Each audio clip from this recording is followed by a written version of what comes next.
আজকে তুলে আনা যাচ্ছে না, এত মাছ মাংস আছে আজকে। এই পুরো ব্যাগটা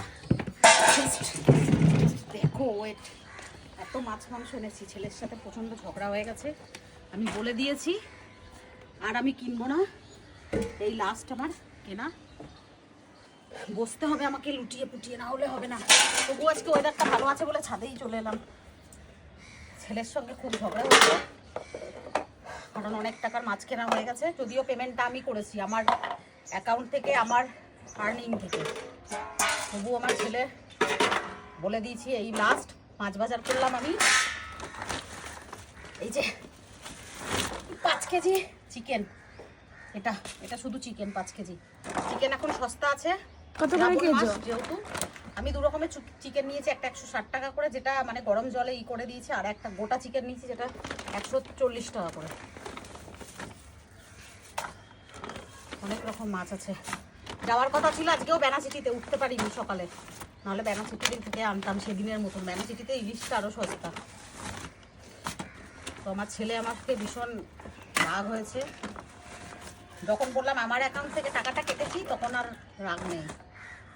বল গুগল, তো চলো আগে আমি দেখি কি কি মাছ আছে, তারপরে আমি তোমার সাইড নেবো। আমার সাইড নিতে হবে না, আমার সাইড নিতে আমি কাউকে বলিনি। দেখাই ঝটপট করে। পাবদার সাইজ, 5টা পাবদাতে 700 গ্রাম ওজন। পাবদার সাইজ দেখো, 1 হাত হবে হিসাবে, এইটা বেশি বড়। মাছ বাজার সবাই দেখতে ভীষণ পছন্দ করে, আমিও দেখি, লোকের ভীষণ সবাই পছন্দ করে, তাই দেখায়। আর এই যে আনলে পরে যে এই যে আমার রাখা থাকলো, কোনো টেনশন নেই, বার করবো আর খাবো, কারণ কালকে থেকে আবার বৃষ্টি শুরু হবে। প্রথমে দেখে নিলে পাবদা, প্রচুর সুন্দর পাবদা একদম। এটাই কি আছে, অনেক রকম মাছ এনেছি। এই 15 দিন কোনো টেনশন নেই।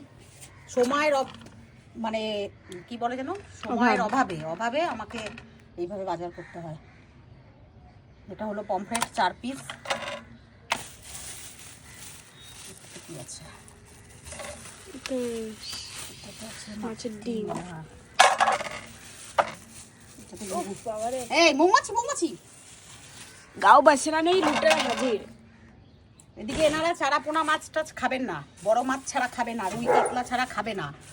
হ্যাঁ, আর এদিকে কিনবো তো মন পছন্দ হবে না। নাকি কাঁচা ইলিশ, তুই কি তাকাচ্ছিস? তোর জন্য মাছের ডিম এনেছি তো। ইলিশের সময় ইলিশ খাবো না তো কবে খাবো? এই দেখো, এই যে হলো ইলিশ। আগে তোমাদের ঝটপট করে দেখিয়ে দিই, তারপরে আমি ধুয়ে মানুষ কত ইলিশ খেতে পারে, অনুচিও ধরে না, ধরবে না। 1 পিস করে খাই আমি। লঙ্কার গুঁড়ি মিশাই দেবো একদিন, তো দেখবে তাতেও আমার কিচ্ছু হবে না। 2 রকমের ইলিশ এনেছি, একটা আছে 1100, একটা আছে 1000।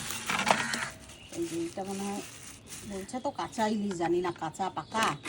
এই দেখো 2 রকমের ইলিশ আছে। ওটাতে ডিমের পলি ফুটছিল। পরে আমি এগুলো ধুয়ে আগে ভিডিওটা দেখিয়ে নিই, নাহলে বড় হয়ে যাবে। কাটা মাছ নাকি বেশি ধুতে না ইলিশ মাছ? বাড়িতে এনে ধুলে তো হয়, বাড়িতে এনে ধোয়া মানে কাটা খুব অসুবিধা, বাড়িতে হয় না। আমি কাটা মাছ ধোয়ার কথা বলছি, ধুতে না নাকি ইলিশ মাছ বেশি? হ্যাঁ, সে তো ধুতে না। এই দেখো চিংড়ি, এই চিংড়িটা এনেছি 300 গ্রাম। দেখে ছাড়াবো আমি ডিউটি আজকে। এখন এই চিংড়িটা এনেছি পটল টটল দিয়ে, লাউ খাই প্রতিদিন, লাউটা খাই, সেই লাউ। আর এই যে কাতলা মাছ, আজকে ভাবছিলাম একটু রুই মাছ খাবো, রুই মাছ খাই না তো, রুই মাছ খাবো। তো আবার রুই মাছ দেখলাম সাইজটা আমার ঠিক পছন্দ হয় না, তাই এটা আবার একটা 2 কিলো মতন মোটামুটি একটা কাতলা নিয়ে এসেছি। এই যে হলো, ঢালবো না, কতটা আছে সব ঢালবো। দেখো মাছটা আগে ধুল, তুই এখানটা ক্যাপচার কর। মাছ প্রচুর মাছ আছে আজকে, প্রচুর মাছ। উঁচু করে তোল, এমনি করে উঁচু করে হোল্ড বুঝতে কর। পেরেছি, আগে সবকটা তো দেখাই। এটা হলো মাছ, এবারে দেখাই মাংস। মাংস তো আমার যা লাগে প্রতিদিন, কি করব। বাজারে তো একটু দাম কম না, 20 টাকা কেজিতে কম। লোকাল আমাদের পাড়া থেকে নিলে, সেখানে তারা অবশ্য ব্যবসা করে, বাড়িতে এনে সে তো নেবেই 10-20 টাকা বেশি। গোটা কিনেছি, কিনে পরে এই দেখো হাটও দিয়ে দিয়েছে। এটা গোটা আমার মুরগিতে যা যা ওজনে হয়েছে তাই তাই দিয়েছে। গরম একদম, গরম জলে মোনা বললো এই মাংস খাবে, এটা তো খাওয়া আমার জন্য। এই যে সলিড সলিড যেগুলো আছে এগুলো আমার ম্যাক্সের। আর আমি তো মেন আমি হলো ইটা খাই না, মশলাটা খাই না, মাংস উঠিয়ে নিই তো। মেন তো গ্রেভিতেই তেলটা থাকে না। ঠ্যাংও দিয়ে দিচ্ছে। তুমি ঠ্যাংগুলো তাহলে বাচ্চাগুলোকে দিয়ে দেবে। বাচ্চাগুলো কেন, আমরাই খেয়ে নেবো, কি আছে। বাবারে এটা কাটেনি কেন? ভালো করেছে, ভালো করেছে। এই দেখো। চিকেন মানে এইগুলো সমস্ত কে চলে এই যে কাকতারাতে এসছে আমার বাচ্চা। তো এই যে মাছ মাংস ও মাছের তেলটা দেখ, কাতলা মাছের তেলটা। তাহলে আজকে কি কি রান্না হবে? আজকে অবভিয়াসলি চিকেন হবে, হুম। চিকেন তো হচ্ছেই মাস্ট, সাথে মাছের তেলটা করব। আর এগুলো রেখে দেবো ধুয়ে ধুয়ে। আর কি খাবি, মাংস করলেই তো তোরা খুশি। তো চলো এবারে এগুলো ধুয়ে তারপরে রেখে দিই।